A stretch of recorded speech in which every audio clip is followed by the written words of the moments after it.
स्वागत है आप सभी का अपने YouTube चैनल एजुकेशन पॉइंट पर। फ्रेंड्स, आज हम करेंगे क्लास 12th की इकोनॉमिक्स का चैप्टर नंबर 1। ये जो चैप्टर नंबर 1 है ये फर्स्ट बुक का चैप्टर नंबर 1 है, मतलब कि समष्टि अर्थशास्त्र का चैप्टर नंबर 1 है। इसका नाम है कुछ मुख्य अवधारणाएं। तो इसका पार्ट 1 अपलोड कर दिया गया है। अगर अभी तक आपने नहीं देखा है तो आप वो देख लीजिए, वरना आपको चैप्टर जो आगे है वो समझ में नहीं आएगा। तो इसका जो चैप्टर का नाम है कुछ मुख्य अवधारणाएं, उसी पर आधारित ये चैप्टर है। इसमें जो इकोनॉमिक्स में जो इस्तेमाल की जाती हैं जो अवधारणाएं होती हैं वो इसमें बताई गई हैं। जैसे कि अभी तक हमने पढ़ा है कि उत्पादक वस्तुएं क्या होती हैं, अंतिम वस्तुएं क्या होती हैं, मध्यवर्ती वस्तुएं क्या होती हैं, उपभोक्ता वस्तुएं भी हमने पढ़ लिया है। अब हम पढ़ेंगे पूंजीगत वस्तुएं। तो चलिए देखते हैं कि पूंजीगत वस्तुएं क्या होती है। जैसा इसका नाम है ये इसी चीज पर आधारित है। तो चलिए देखते हैं पूंजीगत वस्तुएं। वे वस्तुएं जो लंबे समय तक, यहाँ पर कुछ नहीं है, जो लंबे समय तक उत्पादन प्रक्रिया में प्रयोग की जाती हैं और जिनका मूल्य भी अधिक होता है, यह एक उत्पादक की स्थायी संपत्ति होती है, जैसे मशीन, बिल्डिंग, औजार आदि। तो जो डेफिनेशन है बिल्कुल सही डेफिनेशन है।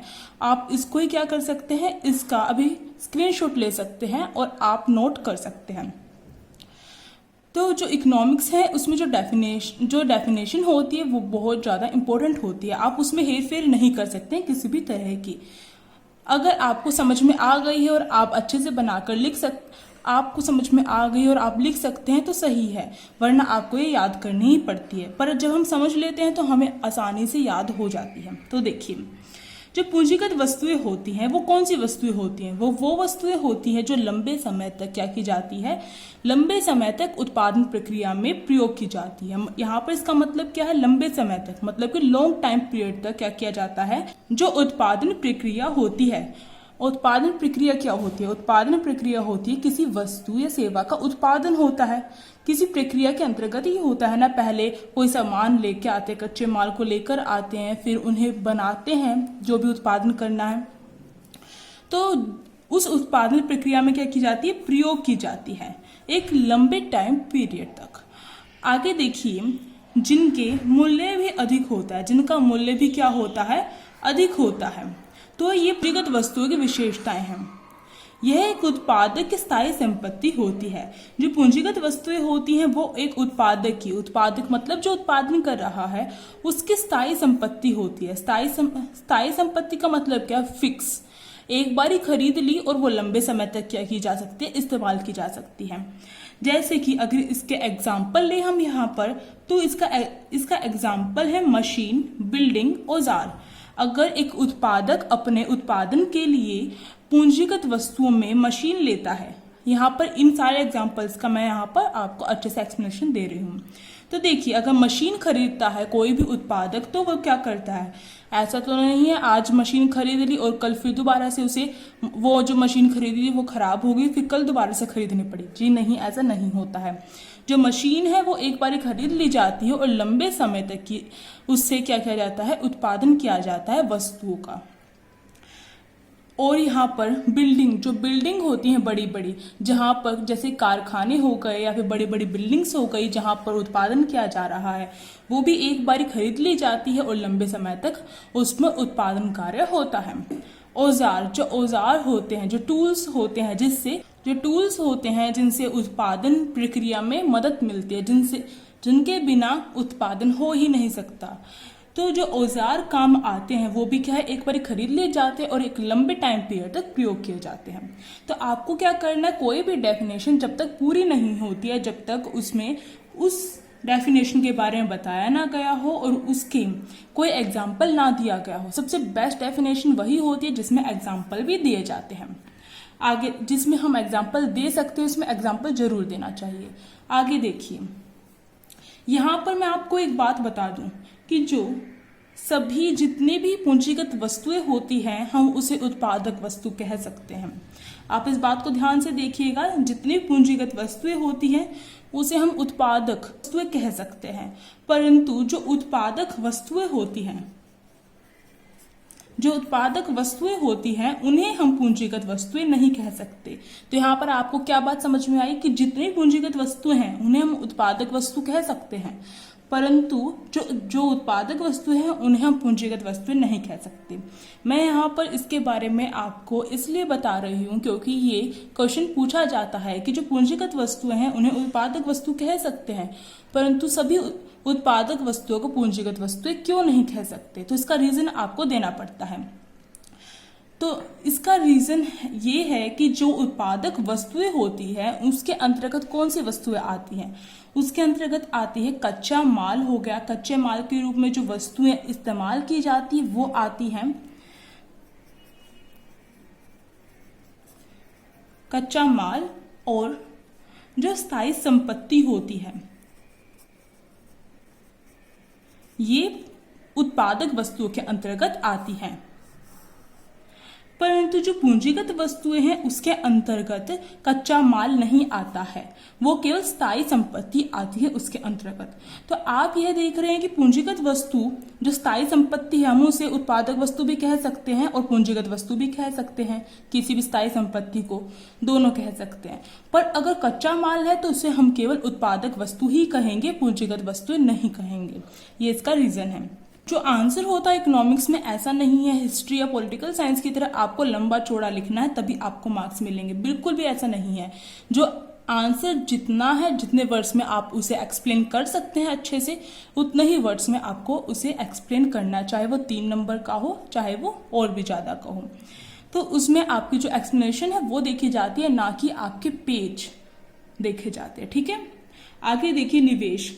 अब ये जो निवेश है वो क्या होता है, यहाँ पर आपका जो कॉन्सेप्ट क्लियर किया जा रहा है फर्स्ट चैप्टर में कि आगे अगर इनके वर्ड्स यूज किए जा रहे हैं, ये निवेश हो गया, पूंजीगत वस्तुएं हो गई, क्योंकि आप पूरी बुक में यही पढ़ेंगे, तो वो चीजें आपकी यहाँ पर क्लियर की जा रही हैं। निवेश को हम इन्वेस्टमेंट भी कहते हैं। तो निवेश क्या होता है, यह पूंजी निर्माण की प्रक्रिया है जिसमें पूंजी के स्टॉक में वृद्धि होती है। जो निवेश है वो क्या है, पूंजी निर्माण की प्रक्रिया है जिससे हम क्या कर सकते हैं, पूंजी निर्माण कर सकते हैं, और पूंजी के स्टॉक में इससे वृद्धि होती है। अगर हम पूंजी का निर्माण करेंगे तो इससे क्या होगा, उसके स्टॉक में भी तो वृद्धि होगी। उत्पादन के उत्पादित साधनों को पूंजी कहते हैं। अब बात आती है कि पूंजी क्या होती है। तो पूंजी कौन सी होती है, उत्पादन के जो उत्पादित साधन होते हैं, उत्पादन करने के लिए जो उत्पादित साधन होते हैं, उत्पादन करने के लिए जो उत्पादित साधन होते हैं उसको ही पूंजी कहते हैं। उत्पादित साधन मतलब होता है उत्पादन करने के साधन। इसके अंतर्गत आ जाएगी जो मशीनरी हो गई, उपकरण हो गए, वो सारे जो कि उत्पादन करने में मदद करते हैं वो सारे आ जाएंगे। तो जो निवेश है वो क्या करता है, पूंजी निर्माण की प्रक्रिया, पूंजी निर्माण करता है। इसका मतलब यहाँ पर क्या हुआ कि जो निवेश के जरिए हम क्या कर सकते हैं, पूंजी खरीद सकते हैं, पूंजी ला सकते हैं। जैसे मशीन हो गई, उसे हम लेकर आ सकते हैं और उसे उत्पादन कर सकते हैं। तो मशीन आएगी तो क्या हुआ, पूंजी में वृद्धि हुई। अगर कोई उपकरण की आवश्यकता है, उपकरण ला सकते हैं, उसमें वृद्धि कर सकते हैं। तो पूंजी के स्टॉक में वृद्धि को ही निवेश कहा जाता है। अगर किसी उत्पादक के पास जितना ज्यादा पूंजी का स्टॉक होता है, जितना ज्यादा पूंजी होती है, मतलब जितना ज्यादा निवेश होता है उतना ज्यादा पूंजी होगी। जितना ज्यादा पूंजी का स्टॉक होगा उसमें उसके उत्पादन में उतनी ही ज्यादा क्या होगी, वृद्धि होगी। कैसे समझ सकते हैं इस बात को हम, अगर किसी उत्पादक के पास 10 मशीनें हैं और वो जितना उत्पादन कर रहा है उसके मुकाबले अगर हम देखें किसी के पास 100 मशीन है और वो जितना उत्पादन कर रहा है, तो इसी से आप अनुमान लगा सकते हैं ये तो कम उत्पादन करेगा, इसके बजाय ये ज्यादा उत्पादन करेगा क्योंकि इसके पास क्या है, 100 मशीनें हैं। तो आप ऐसे देख सकते हैं। आगे देखिए निवेश के प्रकार। अभी हमने निवेश पढ़ा है, अब उसके प्रकार पढ़ेंगे कि कितने प्रकार का होता है। तो जो निवेश है वो 4 प्रकार का होता है। बेसिकली 4 प्रकार का होता है निवेश। स्थिर निवेश, माल सूची निवेश, सकल निवेश और शुद्ध निवेश। तो पहला देखते हैं हम स्थिर निवेश। स्थिर, तो देखिए एक लेखा वर्ष में उत्पादकों की स्थिर संपत्ति के स्टॉक में वृद्धि से है। जो एक लेखा वर्ष में जो उत्पादक है, जो उत्पादन करने वाला है, उसके पास एक लेखा वर्ष मतलब 1 वर्ष के अंतर्गत एक वर्ष में उत्पादक के पास स्थिर संपत्तियों के स्टॉक में वृद्धि से है। जितनी उसके पास स्थिर संपत्ति में वृद्धि होती है उतना ही क्या है, उसका जो स्थिर निवेश है उसमें वृद्धि होती है। उसी को क्या कहेंगे, उसी को स्थिर निवेश कहेंगे। जितनी उसकी स्थिर संपत्तियों के स्टॉक में वृद्धि होगी उतना ही क्या है, उसको ही हम स्थिर निवेश कहेंगे। या फिर इसका दूसरा समझे हम तो दूसरा हम यह कह सकते हैं कि स्थिर संपत्तियों को खरीदने के लिए उस पर जो व्यय किया जाता है उत्पादक के द्वारा, मतलब खर्च किया जाता है स्थिर संपत्ति को खरीदने के लिए, उस खर्च को क्या कहेंगे, स्थिर निवेश कहेंगे। ठीक है, आप ये समझ सकते हैं, आप लिख भी सकते हैं, ये भी सही होगा। तो इसकी दो डेफिनेशन बनती है, एक तो मैंने यहाँ पर जो लिख रखी है, एक ये और एक जो मैंने अभी आपको बताई। अब इसका एग्जाम्पल देखते हैं, क्योंकि मैंने आपको क्या कहा है, बिना एग्जाम्पल के कोई भी डेफिनेशन पूरी नहीं होती अगर उसमें कोई एग्जाम्पल हो तो इसका एग्जाम्पल यहाँ पर हम ये ले सकते हैं कि 2019 में किसी उत्पादककर्ता के पास 5 मशीनें हैं और उसके अंत में 2019 के अंत में उस उत्पादककर्ता के पास कितनी मशीन हो गई, बढ़कर 8 मशीन हो गई। मतलब कि उसने अपनी स्थिर संपत्ति, अभी हमने क्या पढ़ा था, स्थिर संपत्ति क्या होती है, पूंजीगत वस्तुएं या फिर उत्पादक वस्तुओं को स्थिर संपत्ति कहा जाता है। अभी हमने यहाँ पर ऊपर पढ़ा था। तो जो स्थिर संपत्ति है, जैसे कि मशीन हो गई, बिल्डिंग हो गई, औजार हो गया, तो इस टाइप का। तो स्थिर संपत्ति जो है 2019 में उसके पास 5 थी, फिर उसने बढ़ाकर 8 कर ली। तो कितनी वृद्धि हुई, स्टॉक जब हम निकालते तो कैसे निकालेंगे, दोनों के बीच का डिफरेंस निकालेंगे। तो 8 में से 5 गए तो 3, तो ये क्या है, इसका स्थिर निवेश निकल कर आया है। मतलब कि उसने स्थिर संपत्ति पर इतना व्यय किया है, 3 मशीनों पर व्यय किया है। माल सूची निवेश, हमने स्टॉक निवेश, हमने स्थिर निवेश पढ़ा है, अब हमें देखना है माल सूची निवेश। अब ये कौन सा होता है, तो देखिए, एक लेखा वर्ष में माल सूची स्टॉक में जो परिवर्तन होता है उसे माल सूची निवेश कहते हैं। तो माल सूची निवेश क्या हुआ, एक लेखा वर्ष में, एक वर्ष के अंदर माल सूची स्टॉक में जो भी परिवर्तन होता है, मतलब कि माल सूची जो स्टॉक है उसमें वृद्धि होती है, कमी होती है, जो भी परिवर्तन होता है उसको ही क्या कहा जाता है, माल सूची निवेश कहा जाता है। अब बात आती है कि माल सूची क्या होती है। माल सूची के अंतर्गत आता है कच्चा माल, अर्धनिर्मित माल,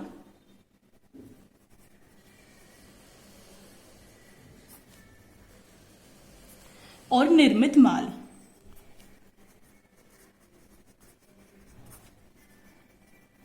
तो इसके अंतर्गत अगर इनमें से किसी में भी वृद्धि होती है तो वो क्या होता है, माल सूची निवेश कहलाता है। आगे देखिए सकल निवेश। सकल निवेश, यहाँ पर सकल निवेश आएगा। क्या होता है, एक लेखा वर्ष में स्थायी संपत्तियों और माल सूची स्टॉक पर किए गए व्यय को सकल निवेश कहते हैं। तो जो अभी हमने ऊपर जो डेफिनेशन पढ़ी है, कौन सी पढ़ी है, स्थिर निवेश की पढ़ी है। तो स्थिर निवेश क्या था, स्थायी संपत्ति में, स्थायी संपत्ति के स्टॉक में जो वृद्धि होती है उसको स्थिर निवेश कहते हैं। तो ये चीज यहाँ पर आ गई। दूसरा, माल सूची स्टॉक में जो परिवर्तन होता है उसे माल सूची निवेश कहते हैं।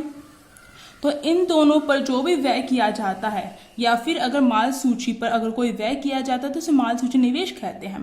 तो स्थायी संपत्ति पर अगर कोई व्यय किया जाता है और माल सूची स्टॉक पर कोई व्यय किया जाता है उसे सकल निवेश कहते हैं। इसका मतलब क्या है, जो ऊपर वाली जो 2 चीजें थी, 2 स्टॉक थे, वो इसमें मिल गए हैं आकर। ठीक है, परंतु इसमें एक और बात यहाँ पर आई हुई है, इसे आप कभी मत भूलना। ऊपर वाले 2 चीजें मिली हुई हैं और ऊपर वाले 2 चीजों को मिलाकर ये सकल निवेश बन रहा है। उसके साथ साथ ये यहाँ की जो ये चीज है इसे मत भूलना। इसमें किसी पीटी परिसंपत्तियों के स्थान पर नई परिसंपत्तियों को खरीदने के लिए किया गया व्यय भी शामिल होता है। सकल निवेश में एक तो स्थायी संपत्ति और माल सूची स्टॉक पर जो व्यय किया जाता है वो शामिल होता है। इसके साथ साथ जो घिसी पिटी जो परिसंपत्तियां होती है, मतलब कि एक उत्पादक के पास जो परिसंपत्ति है जो खराब हो चुकी है, घिसी पिटी का मतलब यहाँ पर यही है जो खराब हो चुकी है, तो उसके स्थान पर जो नई परिसंपत्ति खरीदी जाती है, तो अगर हम नई परिसंपत्ति खरीदेंगे तो उस पर भी क्या करेंगे, व्यय करेंगे। तो उस व्यय को भी इसमें ऐड करते हैं जब जाकर सकल निवेश बनता है। एक तो स्थायी संपत्ति पर किया गया व्यय, दूसरा माल सूची स्टॉक पर किया गया व्यय, और तीसरा नई परिसंपत्ति पर किया गया व्यय शामिल होता है। अगला देखिए शुद्ध निवेश। शुद्ध निवेश क्या होता है और इसको याद करने का तरीका क्या है, मैं वो भी आपको बताऊंगी। शुद्ध को देखिए, अगर हम शुद्ध को याद करें, शुद्ध मतलब क्या होता है, बिल्कुल जैसे कि अगर दूध है, दूध में पानी मिला हुआ है तो वो शुद्ध नहीं है, अगर उसमें से पानी निकाल दिया जाता है तो वो शुद्ध बन जाएगा। ठीक है, तो अब इसकी डेफिनेशन आप देखेंगे तो आप मेरे एग्जाम्पल अच्छे से समझ पाएंगे। तो देखिए, सकल निवेश से घिसी पीटी परिसंपत्तियों की पुनः स्थापना पर किए गए व्यय को घटाने से शुद्ध निवेश प्राप्त होता है। तो आप इसकी डेफिनेशन से थोड़ा थोड़ा समझ चुके होंगे। तो देखिए, जो सकल निवेश जो हमने अभी ऊपर पढ़ा, सकल निवेश, उसमें क्या क्या चीजें शामिल थी, स्थायी संपत्ति, माल सूची स्टॉक और नई परिसंपत्तियों पर किया गया व्यय। तो इन्होंने कहा है जो सकल निवेश है उसमें से अगर आप जो नई परिसंपत्तियों पर किया गया जो व्यय है, जो नई परिसंपत्ति जो खरीदी गई थी उस पर जो किया गया जो व्यय है, अगर हम माइनस कर देते हैं, हटा देते हैं, तो क्या निकल के आएगा, शुद्ध निवेश हमें प्राप्त हो जाएगा। तो आप समझिए कि सकल निवेश में से अगर नई परिसंपत्ति हटा दी तो उसका मतलब क्या है, सकल निवेश में क्या चीजें होती है, स्थायी संपत्ति और माल सूची स्टॉक। अगर आपको सकल निवेश दिया जाता है तो सही है, तो आप उसमें से नई परिसंपत्ति पर जो किया गया जो व्यय है उसे घटा देंगे। अगर सकल निवेश नहीं दे रखा है और उसके स्थान पर आपको स्थायी संपत्ति दे रखी है, माल सूची स्टॉक दे रखा है और नई परिसंपत्तियों पर किया गया व्यय दे रखा है, तो आप क्या करेंगे, स्थायी संपत्ति, माल सूची स्टॉक, इन दोनों को ऐड कर लेंगे, वही आपका शुद्ध निवेश निकल कर आएगा। ठीक है, ये वीडियो मुझे यहीं पर पॉज करनी होगी क्योंकि टाइम ज्यादा हो गया है। अगर आपको कोई भी कंफ्यूजन हो तो आप बेझिझक कमेंट में पूछ सकते हैं, कमेंट करके। अगर आपको ये वीडियो अच्छी लगी हो तो आप लाइक कर सकते हैं, नहीं लगी हो तो डिसलाइक कर सकते हैं। अगर आप चैनल पर नए हो और सब्सक्राइब करना चाहते हो तो आप कर सकते हैं और साइड में जो बेल आइकन है उसे प्रेस करना मत भूलिएगा, जिससे कि न्यू वीडियोस की नोटिफिकेशन आपके फोन में आ सकेगी। Thank you.